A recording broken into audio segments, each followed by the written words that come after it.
रात्रि का समय, बलभद्र सुभद्रा जगन्नाथ जी के कपाट बंद हो गए। लक्ष्मी जी बोली अब हम जा रही हैं, और मंदिर से श्री लक्ष्मी जी चली गई। प्रातः काल ब्रह्म मुहूर्त का समय हुआ। महाराज जगन्नाथ जी बलराम जी जैसे ही उठे तो क्या पाया, नीचे फर्श पे पड़े थे। कहां सोने के सिंहासन पर सोते थे, सोने के बिस्तर पर सोते थे, बढ़िया लत्ता पहन के रहते थे, गले में स्वर्ण की मालाएं, हाथ में स्वर्ण के कड़ूला, पाम में स्वर्ण के कड़ूला आदि सब पहन के सोते थे। लेकिन लक्ष्मी चली गई तो सब चला गया। सवेरे उठे तो फर्श पे पड़े थे। बलराम जी बोले लाला जी कहाँ है वो, हमारे सिंहासन वगैरह कहां चले गए। ठाकुर जी बोले लक्ष्मी जी चली गई ना, लक्ष्मी तो मतलब सब होता है। बलराम जी ने अपनी तिजोरी जाकर के खोली, सबरे वस्त्र चले गए, आभूषण चले गए, सब आयुध चले गए, फटे पुराने मैले कुचैले बिना धुले महीनों के सालों के वस्त्र पड़े थे। और यही होता है, लक्ष्मी जाती है तो यही रह जाता है। लेकिन बलराम जी भी अपनी पूरी उसमें थे, बोले कि हम भी कुछ नहीं कहेंगे, ठीक है जैसे हैं वैसे रह लेंगे, कोई लक्ष्मी जी के जाने से हम पे फर्क थोड़ी पड़ रहा है। चल लाला भोजन को समय है, क्यों प्रसाद पामे। ठाकुर जी बोले कैसे प्रसाद पाएंगे, प्रसाद तो लक्ष्मी बनाती है, लक्ष्मी चली गई, खुद ही बनाना पड़ेगा। बोले हाँ हाँ, तो हम पे कोई बनावी कमी, हम दोनों मिलके बनाएंगे। कृष्ण बलराम दोनों गए रसोई घर में, जाकर के देखा तो महाराज वहां से अन्न दाल चावल सब चले गए, क्यों सब लक्ष्मी से ही आते हैं। कहां तक कहें चूल्हा जलाने की लकड़ी भी नहीं बची, वो भी लक्ष्मी से ही आती है। लक्ष्मी गई और सारी श्री लेकर के चली गई अपने साथ। अब तो दर्शनार्थी आने बंद हो गए, क्यों मंदिर की श्री भी चली गई। जगन्नाथ जी और बलराम जी चुपचाप बैठे हैं अपने सिंहासन पर, भूखे प्यासे बेचारे, आंख बाहर निकल आई। बलराम जी बोले लाला, बोले हाँ 2 दिन है गए लाला, भोजन ना एक कियो, और 2 दिन पहले गुस्सा में ना एक कियो, 4 दिन है गए, और कछु है भी ना, कहा करें। देखो इस बात को कोई ऐसे मत ले लेना, लोग सोचने वाले यूं भी लेते हैं, बताओ महाराज जी कुछ भी बोल रहे हैं, वो साक्षात ब्रह्म है। लक्ष्मी जाने से उन पर कोई प्रभाव पड़ेगा? लक्ष्मी जाने से कोई प्रभाव नहीं पड़ता ठाकुर जी पर ठाकुर जी बलराम जी को ये बताना चाह रहे हैं कि भाई किसी को हे दृष्टि से मत देखो, उसी के लिए पूरी लीला हो रही है। ठाकुर जी बोले दाऊ दादा एक काम है सके, बोले कहा। बोले समुद्र के किनारे स्वर्ग आश्रम है जहां पर लोगों की अंत्येष्टि होती है। बोले हाँ, मैंने एक बार देखा था वहां पे लोग कटोरा लिए बैठे रहते हैं और उनको कुछ ना कुछ मिल ही जाता है, आपकी आज्ञा हो तो वहीं चलें, कछु तो मिल जाएगा। लाला पूरी दुनिया काकेगी, बताओ कृष्ण बलराम क्या कर रहे हैं ये। बोले ऐसे थोड़ी जाएंगे, रूप बदल के चलेंगे, कछु तो मिलेगा, पेट तो नहीं भरेगा हमारा। लक्ष्मी जी तो आएंगी नहीं, नाराज होकर चली गई। बलराम जी बोले हाँ हाँ जान दे, ये बहू के बड़े नखरे हैं, चली गई तो कहा हम का भूखे रहेंगे, चल लाला मेहनत करके उद्यम करके भिक्षा मांग के पालेंगे। और श्री कृष्ण बलराम दोनों छोटे से बालक का रूप धारण करके गए और स्वर्ग आश्रम के बाहर कटोरा लेके बैठ गए, कोई कुछ तो दे जाएगा। ठाकुर जी और बलराम जी अपनी झोली फैला के जय जगन्नाथ मैया तेरा भला हो, कुछ दो। और कोई कुछ नहीं दे। एक ने तो डांट दिया, बोले हे छोटे बालकों क्या करते हो, विद्यालय जाया करो, पढ़ाई लिखाई क्या करो, क्या बचपन में आके बैठ गए हो यहाँ पे। बलराम जी बोले लाला ही तो बहुत डांट रही है।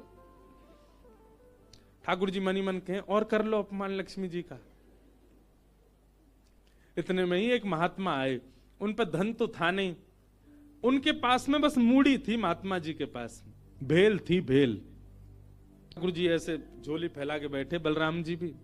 तो महात्मा जी ने क्या किया, ऐसे करके लो बच्चों लो पालो, पेट भर लो। बलराम जी बोले लाला एक समय को भोजन तो मिल ही गयो।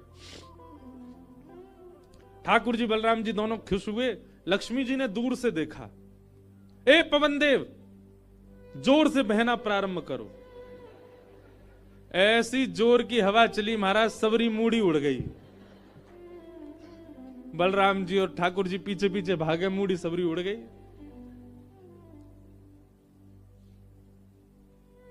बलराम जी बोले लाला ये क्या हो गया।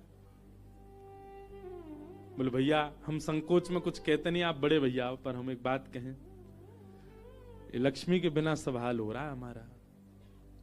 ठीक है, बहू है, आपने समझा देते, आप भी बिल्कुल नाक फुला के बैठ गए, गुस्सा है के बैठ गए, चली गई बेचारी। यदि वे प्रसन्न हो जाए तो फिर सब ठीक है जाएगा।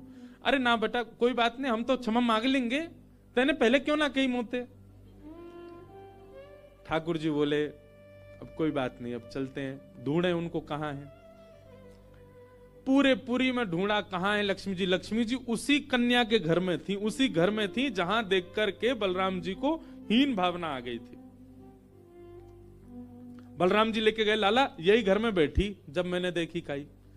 वहां जाकर के देखा तो महाराज उस घर में बिल्कुल जैसे मंदिर की रौनक होती है, ऐसी रौनक उस घर की हो रही थी। फर्श लगे हुए हैं, बढ़िया सोने चांदी के बर्तन रखे हैं, एक जगमगा रहा है मणियों से पूरा घर भवन। और बाहर बैठ करके उस महिला के जिसके ऊपर कृपा की थी लक्ष्मी, उसके बालक भर भर के सामग्री दे रहे हैं लोगों को, भोजन की सामग्री, वस्त्र ले जाओ, ये ले जाओ, कोई गरीब कन्या के लिए धन ले जाओ, राशि ले जाओ, सोने की मोहर ले जाओ। लक्ष्मी जी बैठी है घर में। ठाकुर जी बोले अब लक्ष्मी जी तो नाराज हैं, भैया एक काम करें, हम भी लाइन में लग जाएं, कछु मांग लें, लेके चल दें। जैसे ही ठाकुर जी और बलराम जी लगे कतार में, भीतर से लक्ष्मी जी को देख के दया आ गई। मेरे प्राणनाथ, ये चाहे तो सर्वसमर्थ हैं, परंतु बलराम जी को बताने के लिए पूरी लीला कर रहे हैं। लक्ष्मी जी तुरंत बाहर आई और दोनों को इशारा किया, आप लोग इधर आओ। बलराम जी बोले देख बहू, तू नाराज मत हो, हम ते गलती है गई, और वैसे गलती तेरी भी कम नहीं, तो को नहीं जानो चाहिए ऐसी जगह। लक्ष्मी जी बोली, दाऊ दादा, ठाकुर जी के लिए सब अलाव है, हमारे लिए इतने बंधन। वे किसी भी भक्त पर कृपा करने जा सकते हैं, वहां पर जात पात नहीं देखी जाती, वहां पर यह नहीं देखा जाता कि भजने वाला कौन है, ब्राह्मण है, क्षत्रिय, वैश्य कौन है, सब पर वो अनुग्रह कर सकते हैं। तो फिर हमारे ऊपर इतनी रोक टोक क्यों? और किसी के जन्मगत व्यवहार से उसका पूरा जीवन नहीं आंकना चाहिए, उसके स्वभाव व्यवहार से देखना चाहिए कि वो है कैसा। कहां आप कहते हैं कि ब्राह्मण सर्वश्रेष्ठ, और वो देर देर तक सो के उठ रहे हैं, उनके यहां शुद्धि नहीं, वस्त्र 4-4 दिन तक पहन रहे हैं, एक महीना एक ही धोती में निकाल रहे हैं। आप कह रहे हैं कि वो श्रेष्ठ, और ये लोग जो इतनी पवित्रता का ध्यान रखते हैं, इन पर कृपा ना हो। हमारे अनुसार तो जो अपने कर्म से शुद्ध है वो शुद्ध है।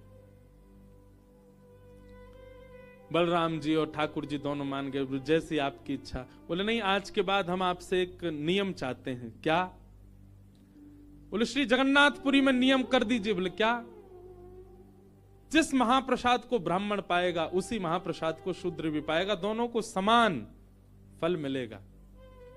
और यहां महाप्रसाद का ऐसा नियम रखा जाए कि अगर एक ही पत्तल में दोनों बैठ करके पालें तो दोनों को समान पुण्य प्राप्त होगा। महाप्रसाद पाते ही, अन्य तीर्थों में तो बहुत साधन करने पड़ेंगे, पर पुरी में आकर के कोई एक तिनका भी यदि महाप्रसाद का पाले तो उसको सर्व साधनों का फल प्राप्त हो जाए।